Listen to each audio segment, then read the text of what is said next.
411. Kuna video nimekutana nayo Katuni 47. Ni kama Matata anatumia Katuni 47 kwanza kuleta bita za ujinga sana. Na ziko ubaya Matata, tumekuzoea ndugu yangu. Juzi umekuja ukaanza kusema ati sijui nani alitaka kuua, Joffrey alitaka kuua. Joffrey hakutaka kuua mali popote. Tulikuwa tunataka Joffrey aonekane mtu mbaya kwa watu wengine bro. Kitu cha kwanza wewe tunasikianga ya kwamba unakuanga na maringo kwa mafans. Unasikia bro? Na wewe tumekushuhudia watu wengi wakijaribu kushika mkono. Usitake kutumia Katuni 47 kwa hata kuongea vitu za ujinga. Juu tunajua kuna ka event sijui mmeweka pale sijui Kitala ama sijui wapi. Nyinyi kama mnataka event zenu zikuwe kubwa, ongeeni kinyinyi. Kwanza wewe Katuni 47 wewe. Wewe ufanyaje Kiluya bro? Achana kabisa na event za Waluya bro. Wewe ukiona Kiswahili imekushinda, basi rudi uanze kuimba Kiluya. Awe nao utatupangia bana. Katuni 47 anatupangia kama nani?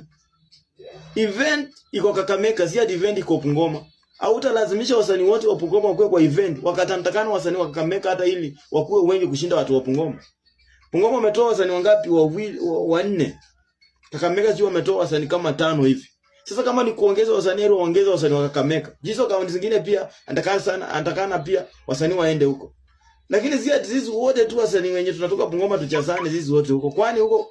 Kwani sisi peke yetu ndio Waluya, sisi peke yetu ndio tunajua kuimba. Tutakie pia kaunti zingine ba. Ati mnakuja mnaanza kusema ati sio Matata. Matata kwanza wewe kuna siku ile ongelea live festival vibaya sana. Ilikuwa na hiyo video. Na the first time ulikuwa kwa poster. Mbona hakuenda kuperform?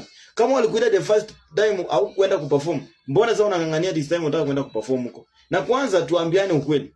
Mangaka hapo Mango alichukua line yako. Mango sasa ndiye anatembeza na kiatu yako bro. Wacha nikwambie. Na mimi nakupasha tu ukweli.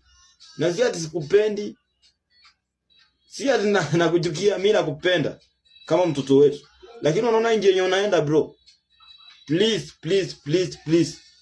Na kama pia Katuni unacheka kwa hizo vitu hujatuma na Matata, na mimi nitapambana na nyinyi wawili. Na mimi napenda hivyo sana. Msitake kwanza kuharibia event za Western. Event ilitengenezwa inajiita sijui Ngo Fiesta. Wasanii waliperformia viti, wasanii wakubwa tu. Amwezi market jo, kazi yenu ni kwenda huko tu.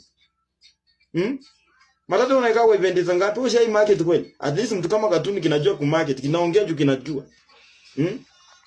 Wasanii kama mko na maringo mlijiona superstar mkafika pia, mtulieni.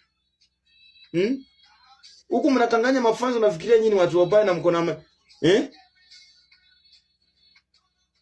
tumbe imfikie. Na event ni moja, acha nimwambie, event ni moja. Hizi zingine ni matakataka.